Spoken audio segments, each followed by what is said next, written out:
Hey X friends, if you're using X for spaces and have sound problem, like you can't hear them, for example, I'll go to this space and start listening, but I'm not hearing any sound. If you have this kind of sound problem when you have to go in and out, you refresh the browser and it doesn't go away, I have a solution for you.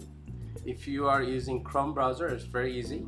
You go to a space, let's say this one, influencers that I follow who knows how to grow your X account. I highly recommend Brock. I want to listen to his space, so I'm going to click on it.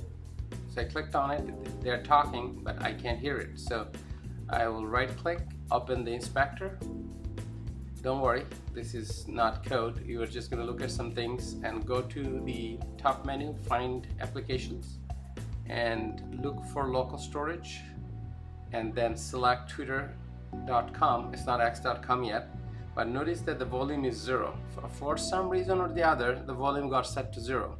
All you need to do is set to 1, and that's it. Now close that and just reconnect. Just simply go back and start. I can hear them, so I hope you will have this problem solved. I'm going to share this with the Twitter team or X team. There's a community where you can report bugs, X bugs, right here in the community. So I'm going to post that video and hopefully they'll take care of it. They'll fix it. Thank you.